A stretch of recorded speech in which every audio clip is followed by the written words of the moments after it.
Okay, that's a wrap.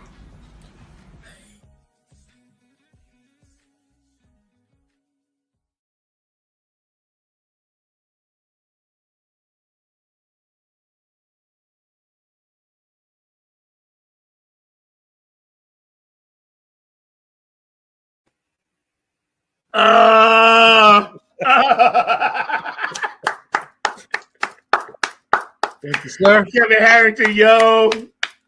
Groovelicious, John, my guy. These are my guys. All right. Shout out to Nancy Marie with the intro. Of course. And edits is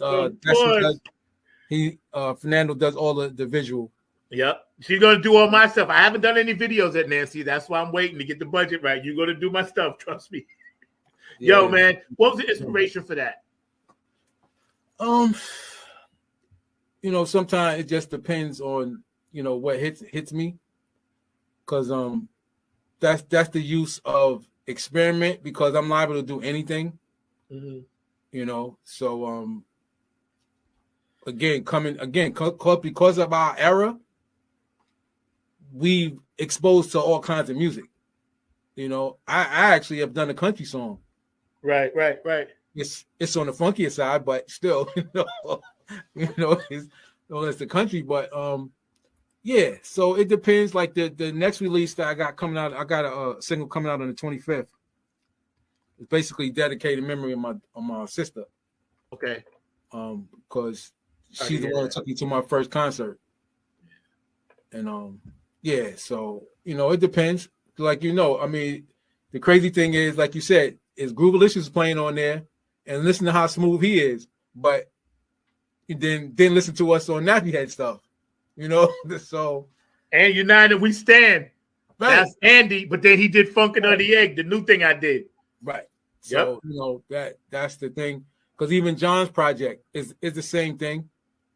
He's got smooth stuff on there, and then he's got hard, edgy stuff. Is a tune I wrote back in the day when we was playing in the band called Vision of the Black Swan. Yeah. It's a straight fusion song. Yeah. I heard that. I heard that. Yes. That should, that song is dope. The thing about John Groovelicious, and we're going to shout him out for a second. Willis, man. I love you, Jay. He's one of the greatest guitar players I've ever played with. And I done played with a lot of good ones. This guy, it can't be, it's it's so hard to describe someone that puts juice in the lemonade. You know what I'm saying? He's got some juice that he just does that no one else can do. Yeah, he's my go-to guy, because I could pretty much, with John, I go, yo, John, man, I need something and I could just move my shoulders and he'll get it. Yeah, like, yeah. Oh, okay, I know this.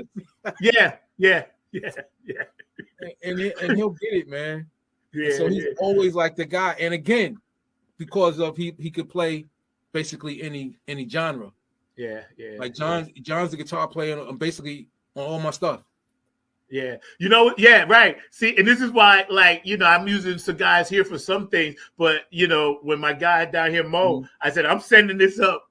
And then, Jeff, you, John, I was like, I'm sending this to the cats, my go-to guys, besides myself, because I don't have to tell you guys, hey, I want XYZ. I'm like, here is the canvas, paint on it, And that's what always, I was so grateful, to meet you guys, and Pearl turned me on to you, and then Don, and then you, and then Prez. And by the way, shout out to Prez. He got a new project. He's working with this amazing artist. I saw it on Facebook. So Prez, if you watch it, man, I ain't sleeping. When you're ready, man, get on the show. I got you covered, bro. Or any Nappy Head alumni, we got y'all, man, because this is still family. Always going to be Nappy Head Funk Army family, man. So I wanted to ask you, we got another one coming up. We're hanging out with Kevin today, man. Your granddaughter, that was her, right? At the end? Yeah. Gotta love it. That's my heart, man. She's so much bigger than that now, though. Gotta love it, man. Saxy, what is it, Mark? Saxy Cool?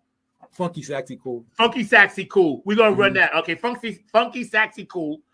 Kevin Harrington, KHX Entertainment, Kanan Jams, The Experiment. Here we go. Funky Saxy Cool. Let's rock with this, Mark. I know you're gonna dig this.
Saxy, cool. Yo, who's the sax player?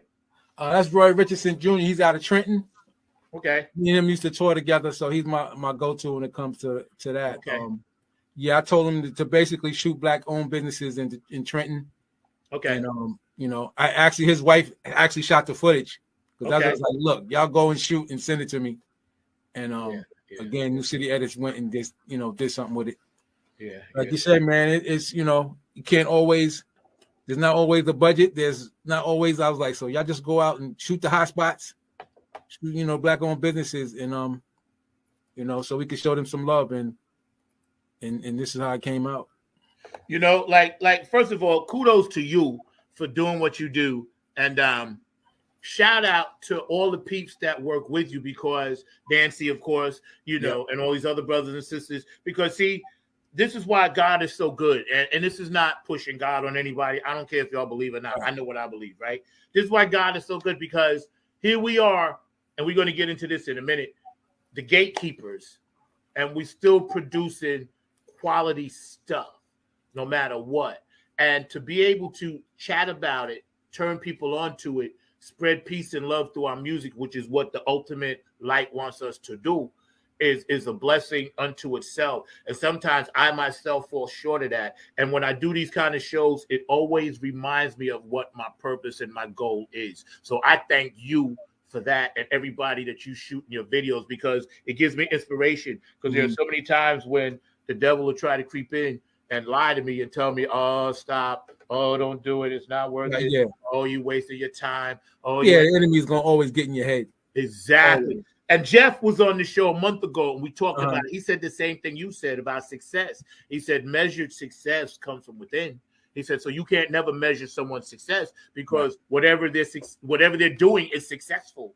One thing why I like your music, besides everything you do, I don't have to worry about the song stopping in 3 minutes and 10 seconds. Yeah.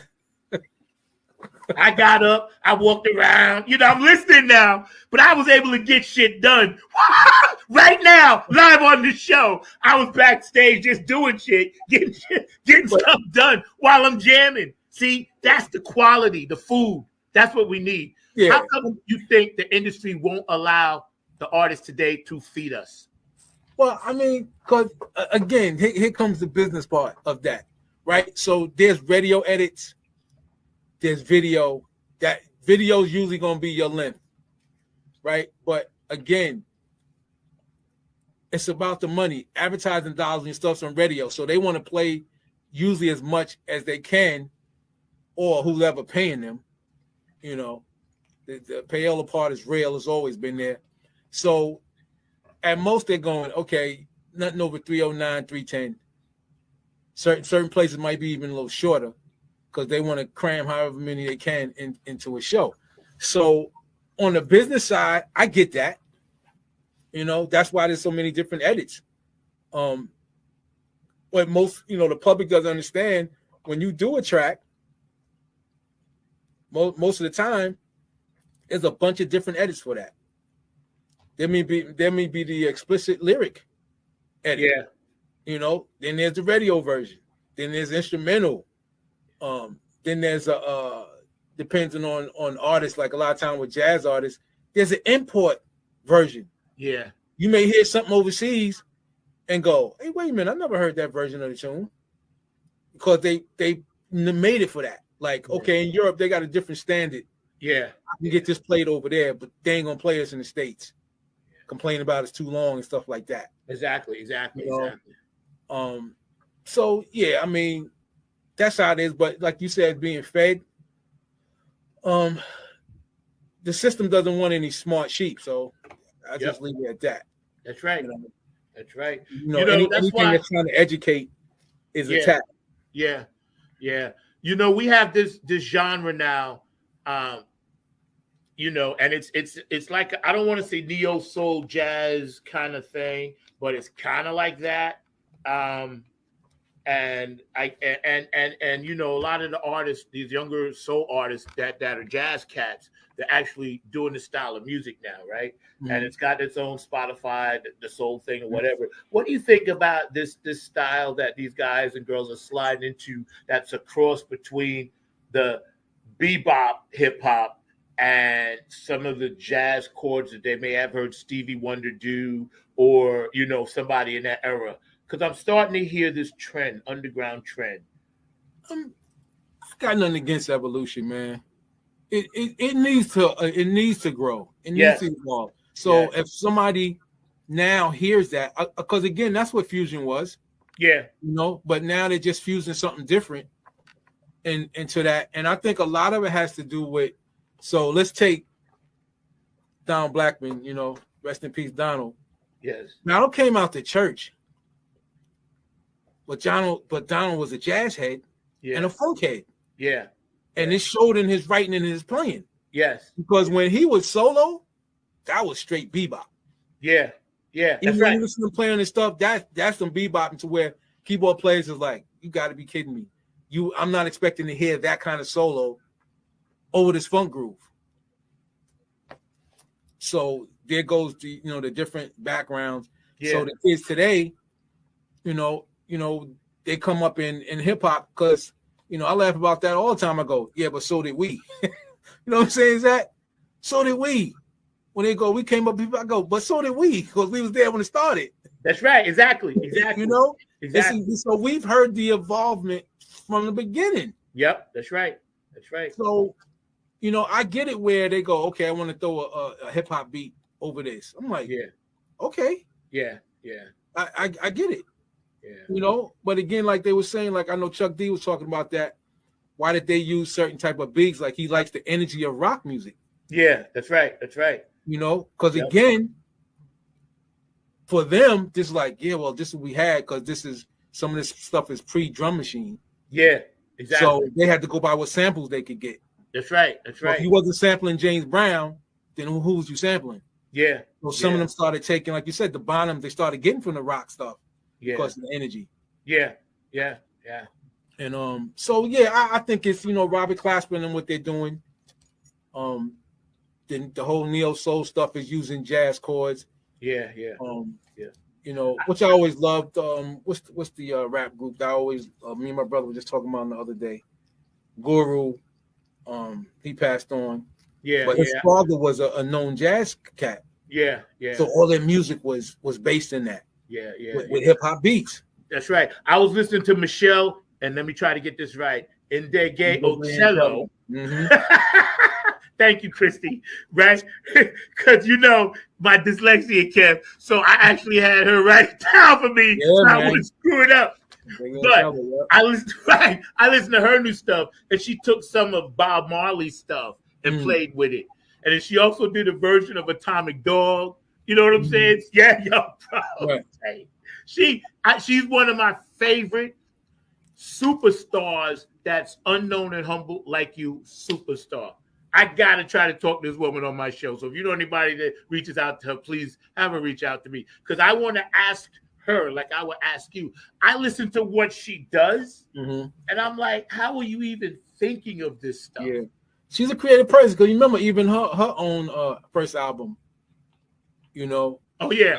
You could hear her approach to things like, she's thinking, as they would say, outside the box. But then a lot of times you could hear, again, because we've been around. Yeah. When people say somebody's outside the box, no sooner I can recognize something, then it wasn't outside the box for me. That's right. I'm not gonna, it's no judgment, but I was like, oh yeah, I know where that's from. That's right. I get the vibe of it. That's right. That song when she did Ride the Subway, doom, doom, and it actually put you on the subway. Right. You know what I'm saying? The Project Train, doom, right. That album was so dope to me. I still listen to that today. Yeah. That because when she's like, I was like, doggone it, I'm on the train, man. You know, you could feel in her music the rocking and swaying, you know, in the Project Train. I was like, holy, now that's powerful. Yeah, powerful I got to meet her on the road. She's a deep chick. Yes, I mean, like back when she did the Girlfriend, like those grooves was crazy. I thought that was Skeet at first. I was like, what, did Skeet get in another group? The grooves was crazy, and just her approach to it. And so that whole like almost poetry thing vibe that she was giving it. Yeah. You know, and again, I'm not saying that music is missing. It's just that radio's not touching it. That's right, yo. You know, again, I got to give the respect to Europe. They basically open the door. They keep everything playing. Yeah, they do. Yeah, they do. United States is so money based. You know, if we don't think it's gonna make us any money, then we ain't doing it. Yeah, and you know, it's funny because Nappy Head, and you part of that, we in Ireland, Italy, Sweden, and Germany all the time. We in their rotations on all those internet they shows. Appreciate music, man. Yes, they do. That's the thing. They come out to hear music. Yep. Not really genre specific. It's like, yo, I just want to hear good music. Right. I just want to hear the music. Right. And their open door to like turn me on to something that I never heard before. Turn me on to something new. Give me, like, feed if me. I've never heard them, I want to go check them out. Feed me. The palette. Yo, Wayman Tisdale, of course, shout out to Brother Tisdale. Yes. Yeah, he was underrated. Yep. Oh my God, yes, he was. So Tisdale, man, he because Marcus tells the story on YouTube. Marcus said, "Oh, he's so cute. The basketball player sent me a tape, and then he put it on. He's like." But see, people don't know Wayman Tisdale had been playing bass all along in college, right? Oklahoma. He said he used to take his bass on the road and played in his father's church before he went to school. Yeah, so. Yeah. His music, I got him in my playlist. You better have him, Wayman Tisdale. Yeah, I remember I first heard something he redid a Kool and the Gang tune, and he was on our way from the hotel to a show, and the driver, he was an Indian dude. He says, "I really like this. Do you guys like this?" And we was like, "Who is this?" And they said Wayman Tisdale. I was like, "Oh man!" Yeah, but I was looking at the fact that this guy liked it. Yes. You know, yes. And you know, I've dug. You know, I don't think he made a bad project. I always liked everything that he did. like all his stuff, man. I seen him live, man. Yo, the brother. First of all, being a basketball player, his hands were so big, but how he heard music, and once in a while, somebody can take a song that was a hit and do it in a fusion jazz way, and you'd be like, all right, that's cool. I love it. It'll stand on its own. But he did so many like that elevated in a different way those types of songs. Like when he does That's the Way of the World, or he does these things, and then he takes these incredible solos that are so Wayman Tisdale-ish. Right. You know, and then his band that he put together, he really thought about this because he put together a band that would fill in all of those spots that allowed him to do what he does. So you're right. Whoever brought that comment up, thank you. This is why it's so important to stay active on these comments, show, because we're feeding each other food. And getting back to that, Kev, I agree, man. It's like we don't feed each other. The record companies don't want it, but we got to keep the underground alive. So we're going to do everything we can. Mr. Mark Lee, jump. Oh, no, go ahead. Finish, and then I'll bring Mark in. No, I was saying that again, we're in a great time because you could be your own record label. You know what I'm saying? So that has to be the mindset. Is right now you got worldwide distribution. You know what I'm saying? We didn't have that when we was coming up. So you know, I mean, you had to pull together money just to go to the studio because the tape was $200. Yeah, that's right. So I always said that we had the technology when we was coming up. Plenty of the local bands we knew would have been out there. Yeah. Because it wasn't about, okay, so in about a month and a half, we'll have the money to buy the tape. Right. Now we got to save up to get the hours. right. Yo, always the struggle. You know, somebody asked me once, I was driving Uber. Y'all know I drive Uber for a living. Right. And he said, what's like, why is it so expensive to do what you do? And I said, bruh, he asked me, he said, if it was one thing that I could get a lump sum of money for to do, would it be recording? I said, no, it would be for rehearsal spots. I said, I can scrape recording money. I said, but rehearsal spots, bro, that can fit and have what you need that's quality. He said, I told him, I said, that is costly. He said, wow, I never thought about it like that. Right. And I told him, I was like, do you think bands just like, okay, we're going to play today and that's it? You know, I said we got to rehearse months sometimes for a show. Right. And again, we came up in when you still living at home, everybody had a basement. Yeah. Some days is gone. So you know what I'm saying? It was no cost for rehearsal back then. Yep. Now, like you said, it's like, yo, where do bands rehearse? Yep. You know, so many places closed, you know, when COVID shut them down. That's right. But that's my thing. I'm like, wow, where do bands even rehearse now? That's right. And you and I talked about starting the place. We still going to do that. I'm going to manifest that. Yeah, man. We talked about this. That's an investment that will definitely pay off, especially if you're in a musical area. Yep. And like you said, this place we rehearsed. Shout out to Rollywood Studios. I didn't mean to cut you up, but we rehearsed down here and there, and they got the whole video thing set up. They got like professional people come in, they shoot videos, rehearse. It's a nice spot. So shout out to Rollywood. We rehearse there all the time. Nappy Fuck Army. I didn't mean to cut you, Kevin. Yeah. Like I was saying though, we are in technology-wise a great time because, like you were saying, we can't depend on a major label because here's the thing: if they see you making money, hey, so now you can maybe go, hey, let's talk partnership. You know, because they did it in hip hop when these guys were selling out the trunk of their cars, they didn't need them. So here comes the label. Oh, we need to get into some of this money. Yeah. So that's what happens. But again, you get worldwide distribution from some of these companies, you know, CD Baby, however you're going to do it. At the same time, you could broadcast your show from North Carolina around the world.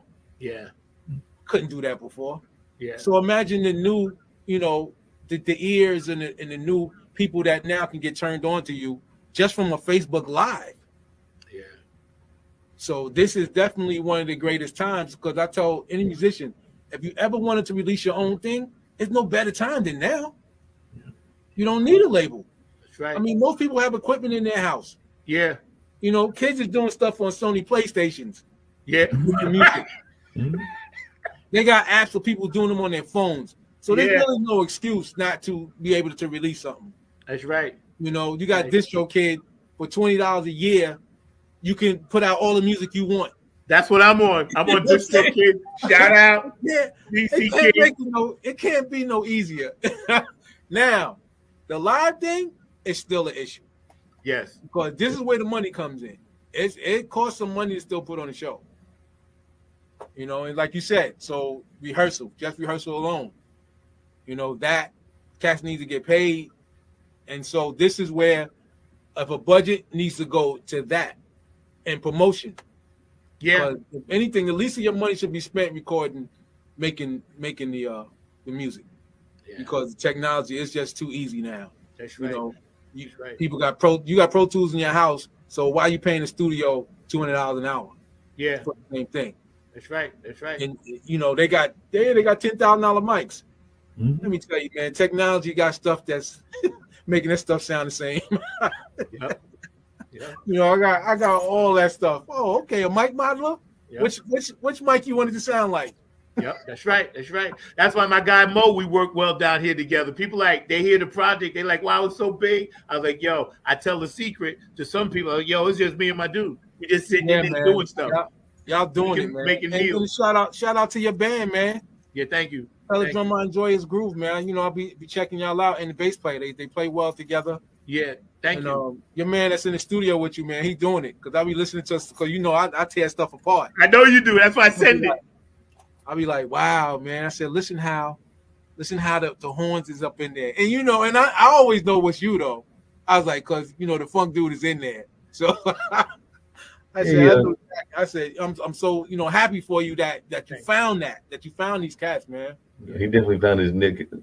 Hold on, come on in, man. Join us, Kevin, just a quick question for you and everything, because I'm admiring a lot of the new music. Of course, Zach does amazing jobs, and there are some other ones that are doing some great jobs as well. But some of this technologically driven music, I'm also remembering some of the musicians of old, because I'm not exactly a spring chicken, but I'm going there were some folks that were doing some of this innovative work even before we started talking about it being innovative, because I started thinking about like Herbie Hancock and a person that had connections to this area, North Carolina, that being Donna Byrd. So I just wanted your thoughts around Donna Byrd and Blackbird, because they definitely had that New York side, but they were also having a North Carolina tie with him having that NCCU connection, which was basically a jazz funk band back in the 70s. Right. So the Blackbyrds, and again, this is where us coming up, listen, I remember hearing them, the Blackbyrds, and it was so many groups out, and they were very unique to their sound. Like when they would come on, you knew who it was. Right. Opposed to now, you got to go, who is that? I got to hear something before I know it. And everybody had their own vibe. It may have been because of where they came from, like the funk coming out of Dayton, Ohio. Like they had a certain sound opposed to Jamaica funk, opposed to, what the Blackbyrds were doing. And I just think that, like you said, people don't realize them coming out of North Carolina is like, what happened after them? So you really don't hear nothing until Fantasia, what was her cousin's Jodeci. Jodeci, coming out of North Carolina. And I kind of think that North Carolina hasn't even scratched the surface. Right. Yeah, we trying, man. I'm pushing. It's it's always been known for gospel. Right. But my brother who's been down there since junior high school, me and him used to talk, because we always wanted to set something up. I was like, yo, man, North Carolina is full of talent. Full of talent. Not just the gospel. I said, but then imagine, a lot of them that sing, they're singing at church because that's where they can sing. Yeah. And I just, again, with the movie industry down there, I just think that North Carolina, I don't know if it's going to be the next one because, again, it has to get organized, but it's what Atlanta was. I think North Carolina could be that. Yeah, I agree 100%. The talent is there. I agree 100% because I'm working with Oak City Music Collective, and we slowly but surely making moves. And I'm tight with them. Diego, shout out Diego, shout out Tammy, love y'all. And it's like what you just said is what some of us down here see. Right. It's just that we got to try it, and this is straight up. When I do my show next Friday, right, and this ain't got nothing to do with race, I'm gonna do a show. We headlining down here at what's the name of this mark? Pinhook. Oh, the Pinhook, right. So my audience will be all hippies, all white and Latino hippies, Asian American hippies, Jamaicans, but my black core people down here won't come out and support it. And this is an issue. That's why when you said North Carolina can be that, if we could just get that last coalition of people to buy in instead of being stuck in their ways, loosen up and buy into what we're doing. Is if they still want to play Hole in the Wall and stuff like that, that's beautiful because you tributing that. That's great. But we could make it better for you if you get on shows with us. You could still do that and do your thing, and then bring the crowds together. Bring your crowd, that Soul, Sam and Dave, stuff like that. Bring it all. And then let's just put it in one package. That's where we close, Kev. And I'm telling you, we need somebody like you down here to help do that. Yeah, man. And people need to realize the GOAT, it'll, between him and Bird, it depends on who you want. But Coltrane is from North Carolina. Yes. Right there. Coltrane's from here. Thelonious Monk is from here. There are a number of great jazz folks that were from here and definitely had those roots. Even Roberta Flack had some North Carolina roots, but they were scattered throughout the state and everything and all in that line. One thing, and I love to hear your thoughts about this, but I have a friend of mine that does another podcast, and y'all kind of alluded to it, but he starts off with an intro and he talks about that box that y'all were talking about and thinking outside the box. And his tagline is, and he's actually speaking in Africa at the time, is, I got news for y'all. There is no box. Right. So it's like that maybe we need to get out of this box mentality.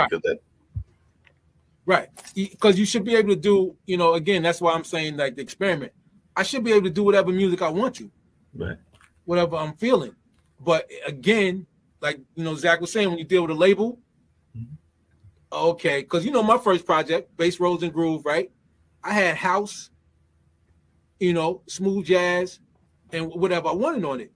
Now, when I'm going to the radio stations, pick a lane. Yeah. Pick a lane. But again, back when we was coming up, you could have sent it to one radio station. They would have played everything you had if they liked it. Oh, yeah. It didn't matter. But that's not what they do now. But like you said, what's the name with the funk show? It's like you got to find these people because they are trying to keep this stuff going because everybody's like pick a lane, like you said. Shouldn't be no box. Yeah. Good music. Either you like it or you don't. What's wrong with that? Yeah.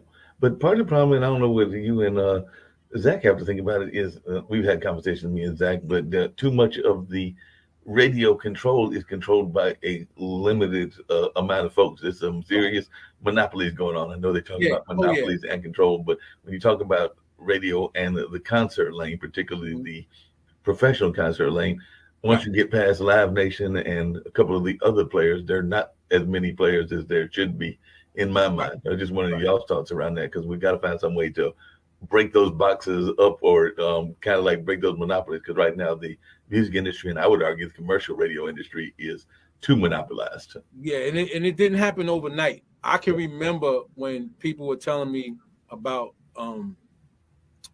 iHeartRadio. They were buying up all these smaller stations. Mm-hmm. And I forgot, we was on an interview and the host, he kind of just lost it because they were trying to shut them down. Mm-hmm. And he was trying to warn people then. He said, if they get control, then you're not going to be able to hear anything other than the 10 records they want you to hear. Exactly. And so it's been going on. And so along with radio, like you said, they also got to grab the live venues. Mm-hmm. They took everything. They monopolized it. Yeah. You know, because let's think, when Magic Johnson had his theaters, he said, okay, so we can make the black movies, where we going to show them? Yeah. Here's the other way they shut you out. Well, no, we ain't going to do this. He said, so you got to have your own theaters. Yeah. Yep. Like you said, it's going to come to the promoters that are still around, is that either you're going to have to use, because there's some theaters, depending on where you live, that they've been restoring, and this is where a lot of shows are starting to happen, because just like you said, okay, we can't get the Garden. Okay, so now up in Harlem, there's a theater that's been up there from back in the day that rivals Radio City Music Hall. Right. This is what we got to do then. Yeah. Yep. You know, because eventually, again, the money always changes people's mind. Yep. No sooner they see if there's a movement of funk stuff, of course they're gonna want to get in on that. Yeah. But they want you to do all the work first. Yeah, Zach, I was just gonna say the legwork is what's killing people off, because so many pure funk stars have passed on without their proper regs and flowers. Right. Now we know them, but to the public, if I pick up 10 people, maybe one may know George Clinton was born down here in Kannapolis. Maybe one may know Nina Simone was born here. Maybe called, you know what I'm saying? And I'm like, how do you not know there was a Black Wall Street here? How do you not know that the Hayti back in 1936 to the 40s, whatever, had 26 Black-owned businesses, which is why it was called the Hayti? Right. Mark, I did the research on that, bro. I'm coming at you today with facts, bro. Facts, bro. I did it. I studied that shit. Yo, 1930s to 40s. Yo, so I'm like you said, Kev, it's here. The property, the land, the place, the weather. We can have more outdoor venues here than, say, places in the north, because the weather's warmer all the time. Right. So that's another thing. There should be an Eno festival every freaking month. Right. There should be a Shikori festival every month. It took me 5 to 6 years to get on the Eno festival last year. 5 freaking years. No, you're right. There need to be those festivals on a regular basis, and there definitely needs to be that legacy connection, because one of the greatest comedians and somebody that Richard Pryor admired was also from right here in North Carolina and all in that space. But a lot of folks, if you ask them who that Big Meat Markham is, they would have no clue. But Big Meat Markham was right here and from Durham as well. But he was actually, that whole Here Comes the Judge routine was actually born from right out of this area. Hey, I didn't know that y'all had a hockey team. You didn't know we had what? They already won a cup too. They had a cup too. They got a cup like back in the early 90s or some shit. They got a cup. I saw them saying yesterday, said in Raleigh. I was like, oh, when they get a hockey team. Had the hockey team. They be rocking too. Right. The Hurricanes, they be in it. They down here. Hey, the Hurricanes. Right now, 2-0. They up 2-0. Got right. I was going to say, that's how I saw it. Was like, you know, speaking of sports, we got that other team up there that I know that Zach is a big fan of, and they're definitely giving Miami a rough time. So I think that they're 1-1. So we're gonna see if they can't make it to the my Knicks. Yeah. You know, I'm rocking my Sprewell. Yo, Kev, I went back. I got my Sprewell. I went back on him today, bro. New York. Don't slap me, buddy. New York in the house. Yo, I went back on them. I got a whole section in my closet. Knicks. Yeah. They're looking tough, though. Y'all brought up something else man. earlier I was just curious about, because I remember also, I hate to say it, but yeah, I remember growing up and listening to the music, and it was all kinds of different music, because that's the kind of household that I grew up in as well. And yes, I do remember Hee Haw, and I also remember those TV theme songs. So those TV theme songs were no joke and everything. So, No joke, Kevin, I probably need to know this, but I don't know it because Zach hasn't told me. Have you ever dealt with a TV theme song, and have you ever thought about it with all these new TV series that are coming out? No, I do more themes for people's podcasts. Okay. Yeah, that's about it. I just signed to what they call Street Beats, so they do stuff like that. And you know, they do music for NBA and stuff like that you hear playing. But yeah, I've done stuff for people's podcasts. But that's it, because you know, again, that particular thing, like major network TV, you know, people have that locked in. They have that locked down. Yeah. And they're not as creative as they used to be either. Mm. You know, because again, think about we were hearing full orchestras for some of these theme songs and stuff like that. And now they're like, hey, get a guitar player and just do something, and there it is. You know, because Quincy Jones did the theme for Sanford and Son. Right. Now, if you listen to that, and I don't know if the Brothers Johnson was with him then or whatever, but that stuff was kicking. Those were major productions. There were a couple of songs that had a funk beat to it. I mean, I think that the beat to Welcome Back, Carter had a little bit of a funky beat to it. Mm-hmm. Definitely the one you're talking about, Sanford and Sons, I would argue Happy Days and even the Jeffersons. So there were a couple of those old TV songs, including some of those. Jeffersons for sure. Gospel up the yin yang. Move it on up. Yep. And even some of the Police songs that shows back in the 70s and 80s had that. And what was the singer, Then Came Maud? I forgot who sang that. Oh man, I just saw a thing on that. It was a black singer who sang the Maud thing. Oh, Donny Hathaway sang Maud. He sang the thing for Maud. Yep. So yeah, I mean it was major. And commercials were the same way. Oh, yeah. That's right. You know, Nancy's sister was considered the jingle queen. She I remember. She said, that stuff. Yeah. Shout out to Nancy. Maybe she's still watching. She is. She's quick commentating. I'm getting back to her. I've known Nancy since I think I might have met her when she just had graduated out of high school. Because John knew her before I did. But I knew John. I met John in his senior year. Yeah. And so they both would have been graduating that same year. But yeah, man, Nance, I know she's been on the show, but she only scratched the surface too. I know. With her, man, that she's the full package. There's layers to peel back, and believe me, that's why I keep having y'all on recurrently, so we can constantly because see, for me, this is such a thing, and I don't mind telling people I pay for this myself. Sometimes people help me. P-Funk Radio will send, different sponsors, whatever, but I pay for this myself. But I do it because I want to make sure I put my bricks in the pyramid, documenting everything I can. So years from now, when, we all doing something else in another place, people can pull up the word funk and some of this will pop up. Mm-hmm. And they'll be like, oh, wow, this is how they was rocking back in 2023, 2070. You know what I'm saying? They pull it up and we here.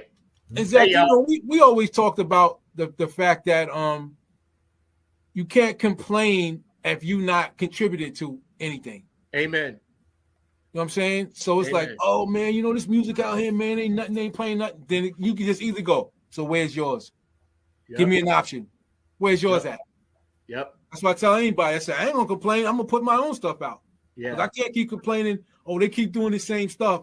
Well, if you're not putting out anything that's giving people an option, then how can you keep saying anything? Amen. Yo, gentlemen, We got about like 15 to 20 left because we just running the show. But Kev, I know you got to get out. But I do want to touch on one important subject. Mark, hang out with us for a minute, right? And for everybody out there that's been active on the chat line for our anniversary show, God bless you all. I swear to God, one day we're going to have some shirts and hats for you for free. So just give us a little time to get some money together. You guys have been amazing. And shout out to Max Distro, who I'm in negotiating with through Mark Lee to get us put on major platforms. We're waiting on the budget for that. So that's coming. We got a few things that we're going to try to blow this up a little bit in our third year. But I have to touch on this because it's important. Because, again, it's not even like mid-spring and it's open season on black people getting shot. Okay, so Kev, I'm gonna let you go, and then Mark, I'm gonna let you jump in, man, because the kid that went to the door by accident, that bothers me. And it wasn't the only one. I think the very next day, a girl got killed up here. I think somewhere in New York, upstate maybe. Well, her friends and them drove into a wrong driveway. Yeah. And the dude opened fire from his porch. Now, they realized this ain't the place, so they turned around. Nobody even got out the car. And he just shot at the car. So, I mean, how do you even explain that? And mind you, they were all European American. So, the girl that got killed made a mistake. First of all, he didn't even see him. He just shot because somebody driving. So, I mean, I don't even know how do you address that, man? The paranoia. People have lost their minds. Which brings you to the gun part, and I gotta say, I'm not one for going, there's too many guns. It's the mindset. This country's always had guns. It's the mindset now. In the South, I mean, I used to play my grandfather's shotgun. Every house had a gun in it, but nobody was out there shooting each other. It's here. That's what it is. You could have an AR-15 and you like to target practice, and never get to the mindset that I got to shoot a person because we disagreed. That's all up here. That's not the gun. The gun will sit in the corner and never move. That's right. Unless you go pick it up. That's right. But it's just people's mindset that's the issue right now, because it's like if it wasn't guns, then everybody gonna start stabbing each other. Yeah. Because that whatever's going on within the person, that's coming out somehow. If they got to take a spoon and dig their eye out, you know what I'm saying? That aggression. So just it's about a weapon of choice, but it's gonna be to where that we came up with people went with hands, but guess what? We see each other next time and go, you want to go another couple of rounds, but at least you lived. And if you lost or won, it would be like, all right, that's squash now. Because the older brother would step in and be like, okay, y'all got that out your system. I went at it. Exactly. I went at it. Now let's get on with life. Right. And that's my thing. Like they said, hey, I can have a bunch of 5 and 6 year olds shoot out the car door as I'm driving. So where somebody think that's a man, I don't know. You can have kids do that. Yep. But part of it is I'm wondering about this whole nature, and I know that we didn't have any control over what happened in terms of the pandemic, but with isolation and with the craziness of the world, and we've seen a whole lot of craziness, whether it's been the way we've treated our youth, and particularly the law enforcement has treated our youth, and whether we're seeing these wars and all of the stuff that's going on. Like I've said on this show before, I don't have any kids of my own, but I do have my 2 nephews that are about to be 14 and 15 in August. And I'm just thinking about what they have gone through since they first came in this world in 2008 and 2009. We're not even talking about the ones who were born in 2001 when we first had that first terrorist attack back in that space. So I do sometimes wonder if all these factors and isolation haven't added to the mental stress, because if they say that we are in the middle of a even deeper pandemic because of what's going on in that mental space and everything, I don't know that any of us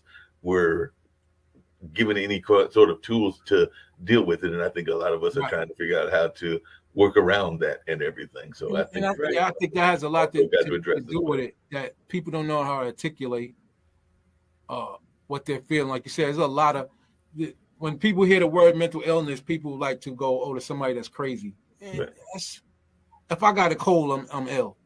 Mm-hmm. So so mental illness is like, yeah, I have some issues. This stuff bothers me. I don't know how to deal with it. Yeah, because again, going to a therapist, people looked at you like something's wrong with you, and I'm like, okay, so a person that goes to a therapist to me is actually trying to get themselves help.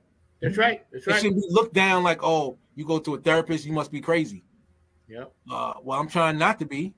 That's why I'm going through it. I'm looking for some help. That's right. And I agree with you 100% because I tell everybody all the time on the show, I see a therapist, I ain't ashamed of it. And Kev, like you said, everybody's suffering from PTSD and are in denial about it. Right. The whole world right now is trying to figure out PTSD because we all had to reassimilate in whatever life thing we was doing.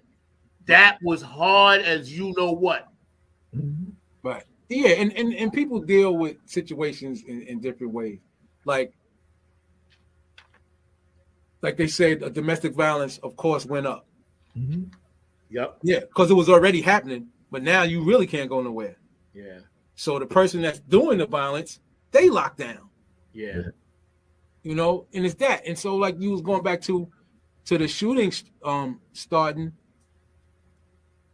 Again, we've been here long enough to go, none of this is new. No. None of this is new. I can remember the first kid that I remember getting shot when I was 12 because he was our same age because he had came to our Boy Scout meeting once and he didn't stay. And he got shot by, the excuse has never changed. Oh, I thought he had a weapon. Mm-hmm. So again, how that weighs on us, Zach, we done had to come up with that. Yeah. From back then, the same thing, being that age and seeing somebody our age get, gunned down by the cops, and the excuse still works. That's right. That's right. Because I thought he had, something in his hand and turned out to be a can of soda. Yeah. Can of soda, but not only that excuse, but the other thing is, how often after the shooting happens, have we heard, whether it's now in 2023 or whether it was in 1980, that there are those quote unquote warning signals, and everybody is always quick to tell you that they knew the warning signals after it happened. I'm like, well, if you know after it happened, why didn't you deal with it then? But then on the flip side of that, there have been cases, including one recently, where the people did what you're supposed to do, which is get in touch with law enforcement, and law enforcement basically told them, we can't do anything till they do something. I'm like, that doesn't make any sense to me. You got to actually that's action. That especially with the order protection. Right. What a waste. All it is a paper trail. Right. It's a paper trail. So it's something you got to do. Now, I ain't advocating no violence. I'm advocating protecting yourself. Right? My daughters, when they was younger, I told them I told my daughter to get a gun license. Right? I said, because here's the thing. If you ever found yourself in that situation, you always got to make the paper trail. Yeah. If you had order protection. That's right. You see him, blow his brains out. Yeah. And then you worry about dealing with the system later. I said, because that's all that paper is good for. Yeah. It's not going to protect you because the police show up after the fact. Mm-hmm. Yeah. You shot now, or he done did you in, and now they come. Oh, they had an order protection. So That's right. And shout out to police officers. Right. I said the order protection is for you when you did what you had to do. It's like, well, I had this and he broke it. Yeah, that's Good right. night. And shout out to all the good cops out there, because I know there's plenty of you. So we ain't bashing none of y'all. It's the ones, and y'all know who y'all are. But shout out to all the good men and women that put their self on the line every week. And like you said, I got plenty of family that's on the job. Yeah. Like you said, at the same time, people need to recognize what happens to the good cops that we see. Somebody steps in because this guy is handcuffed, and so they jump in and stop the cop from beat. What happens to those cops, man? You hear about them. Oh, they got put on some crazy duty now. They out there. Blackball. Right.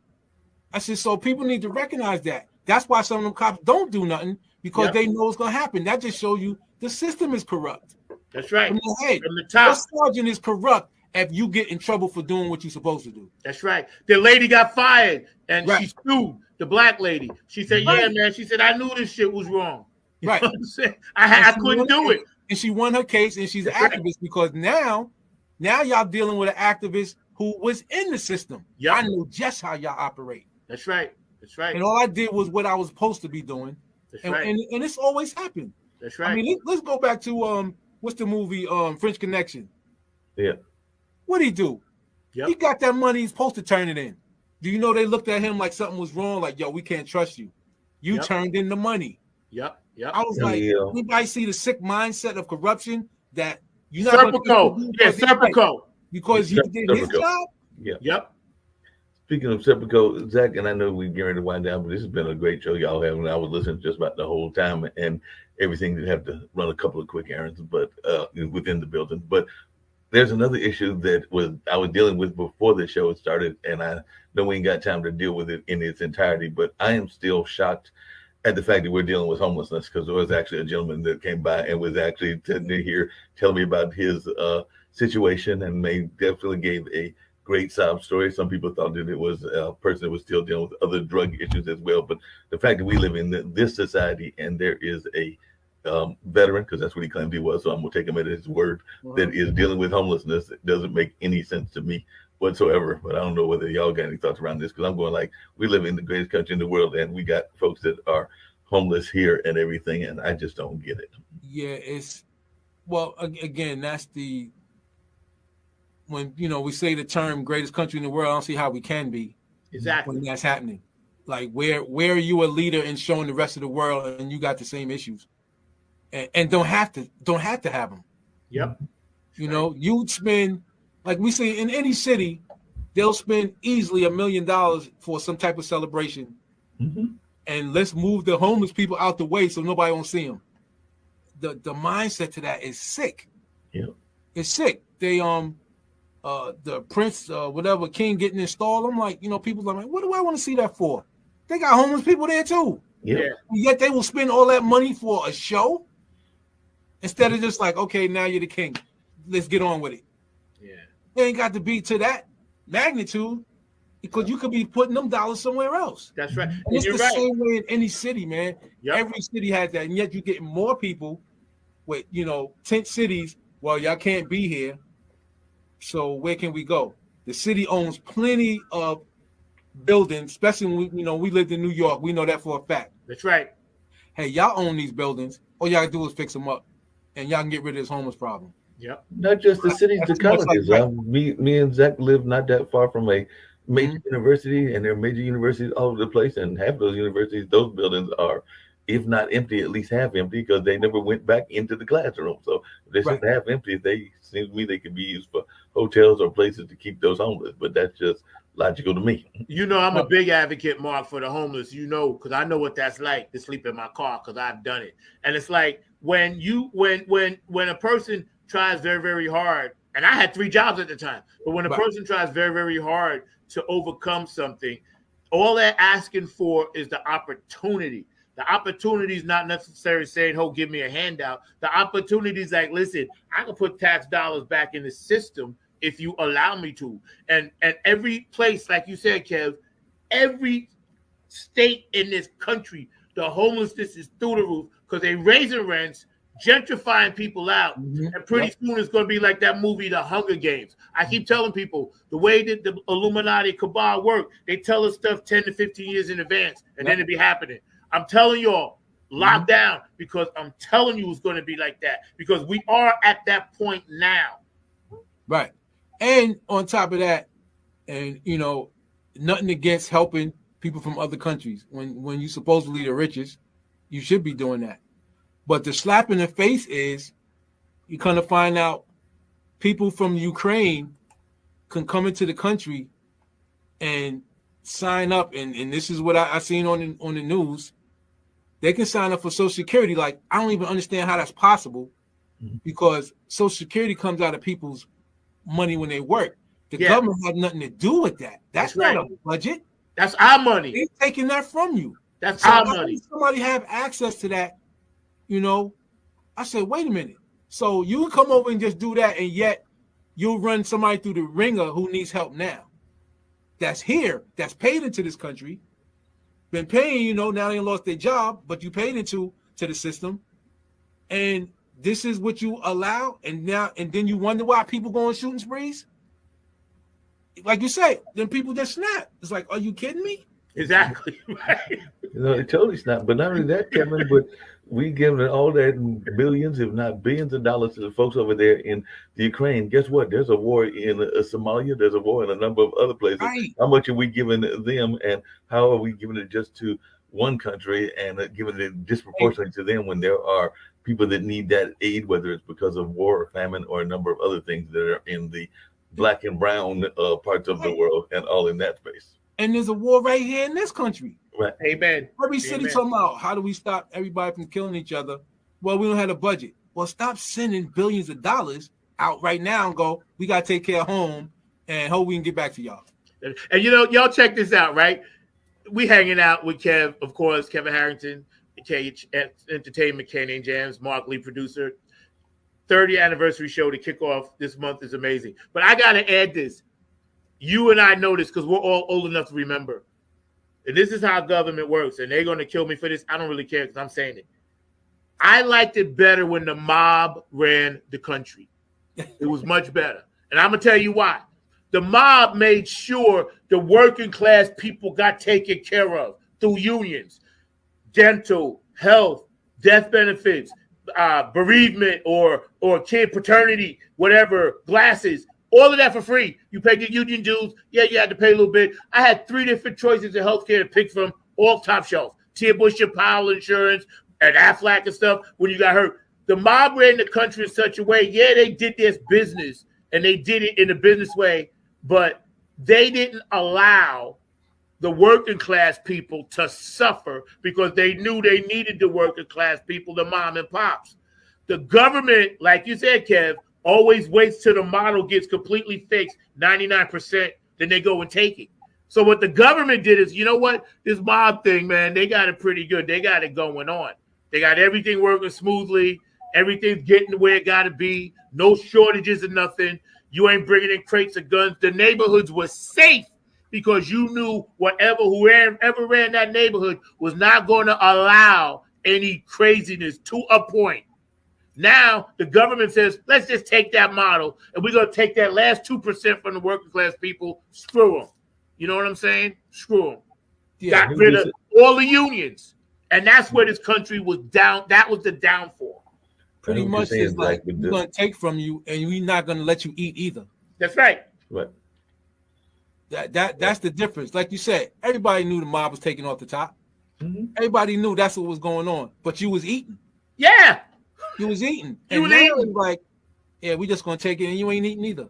Yep. Well, I mean, so in some ways, the biggest mob of them all is what you just said, the government. Because like I said, how many times have we got folks that are delivering drugs into our community? And I don't know many folks that are even in that dealership space that own their own plane. So you can't tell me that there's not some government kind of cooperation going on in there in order for those things to happen in our community and where they are targeted and all in that space. And then they be like, yo, this weed thing, they've been making money. We're going to make that legal now. Right. So, but, you know, and everybody saw it. Well, you know, I didn't say everybody, but for people that looked at that, either you was here at Prohibition or you read about it, that you knew that until they could map it out how they was going to make their money off of it, it stays illegal. Well, they finally came to, okay, so we figured it out. Now it could be legal. Bingo. That, you know, that's on everything. You know, they give a hard time to brothers and sisters because a lot of brothers and sisters are getting involved in crypto and they're getting involved in the crypto space. Guess what? Now the government's getting ready to get involved in it because they're gonna try to figure out a way to make how we get out. How we gonna get our money out of this? Because that would be a problem, but they don't get nothing. Right. You know, but I mean, but that's how they do anything. It's like, especially like you said, once we learn the game, they got to change it. Yeah. Mm-hmm. They got to change it. So you see now people giving advice like, look, this is what the rich do, you know, because again, there's so much more black money in this country. Like I said, all you got to do is watch any athletic draft and you see the new millionaires. So like you said, Zach, there's no shortage of black money no more. That can't even be said anymore. No, that's not an excuse. It can't. Again, but here's the problem. What are they doing with that money? Is it coming back to neighborhoods? No, that's an issue. That's an issue. Somebody had just said, what about the athletes making all this money? Okay, that's an ownership thing. Now, owners paying that, but where the owners getting the money? Yeah. Well, that's the thing. We got to get more like paying $75 to watch somebody bounce a ball. That's just me personally. Me neither. I'm not doing that. No. That's where it might come from. And TV money, advertising. So an advertiser spends millions of dollars to show you something that I want you to go out and buy. Yep. It's a cycle. It is. This country is into the buy. You know, I gotta have this because they tell you that. Hey, you're gonna be better than that person if you have this. Yeah, you're right. So I'll go ahead and pay $200 for that. Meanwhile, the country was made it, the person made $3 a week. Yep. That makes the American the sucker, but hey. They showed the video of the people making the mask. Yo, it was on a dirt floor in some place, Bangladesh, and they was sitting around, and the caption was, "This is where COVID comes from," because they had no mask on. They was literally, bro, they was sitting in the damn dirt. In the dirt. The dirt. Making a sanitary product. Dude, it's on YouTube. Watch it. We ain't got time to talk about how they poisoned us with the food, man. That's another show. We'll get into the third eye on the next episode. Yo, Kev, man, it's been a blast. Mark, thank you. Kev, I'm going to give you the last word. Then I'm going to bring you back on. We're going to get out of here with some Jamaica funk in tribute to your home, man. So I'm going to give you the last word. Mark, I'm going to take both of y'all out, all right? No problem. All right, man. Congratulations again, man, to you and Mark, man, on the 3rd anniversary of the show, man. Keep doing what you're doing, Zach. Like I said, man, it's needed, man. So I know sometimes you may get down, but it's needed. You don't have some great people on here that I would have never knew about. And thanks for having me on, man. Thanks for having me and Nance, you know, when you have us, man. And I appreciate it. And I thank you for coming on my show. And hey, that's it for me, man. Everybody do what they got to do. Peace and blessings. Yeah, man, I want to come on your show again, man. We get ready to get out of here. It's been amazing. Funk from the front seat, 3 years running. And Kev, you got my word as my brother, my heart, my blood. I'm going to keep doing this, man. Yeah, man. I ain't going to give up. I need everybody out there. You understand where this brother comes from. Right here. You feel me? Right here, Jamaica. We're going to give y'all a full 9-minute mix because this is an anniversary show. Clap your hands like this. Please. New York. Go New York. Go New York. Go New York. Go. Brooklyn. They want Long Island. Charlotte. Westchester. All right. Philadelphia. What up? Maryland. Shopping City, D.C. Jersey, heard P-Funk Plainfield.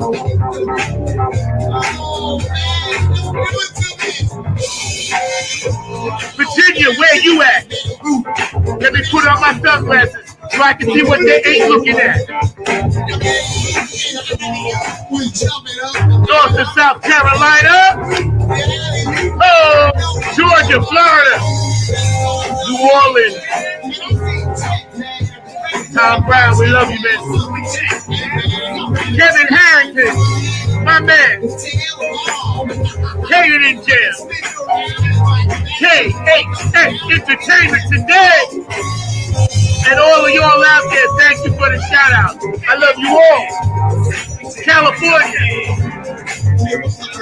Nevada, Utah, North and South Dakota, Alaska, Puerto Rico, Colombia, Tokyo, yo, China, Japan, Germany, Ireland, what's up, Elizabeth, I love you. Topolino in Italy, I love you. Bridget, Ohio, Bootsy and Patty, clap those hands, come on. Hawaii, Samoans doing the Humpty Hump. Humpty Hump. Ukraine, Russia. Peru, Pumapuco. Africa, the whole continent. Iraq, Iran. Dubai. Minneapolis. What's up, Vanessa? Thank you for the hat. Vanessa Bartholomew, hook me up. The Manhattan, Minneapolis. Woo! I got the whole world clapping their hands right now. Detroit. New York Knicks, I got you. Nothing but the funk. Peace, love, and harmony, yo. Let's ride. Georgia, Florida,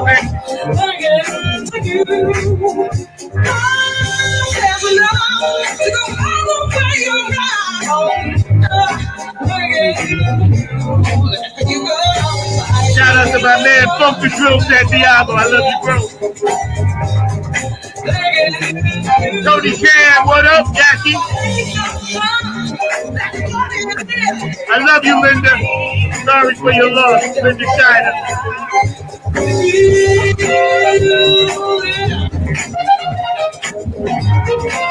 Happy Head Bombardment 2.0 next Friday at the Pinhook, y'all.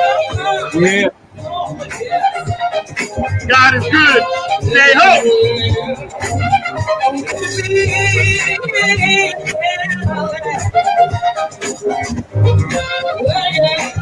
Nothing but the funk. Funk from the front seat. 9 on the Grind TV. 3 years.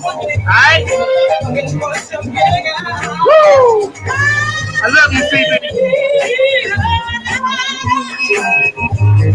Shout out to my girl, Dawn. What's up, Dawn? I know you watching.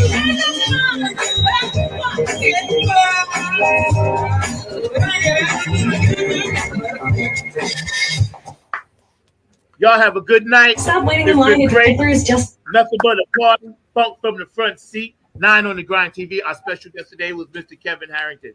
Great show. I love you, man. And I'll see you soon. Thank you. Yep. We out of here. All right, y'all.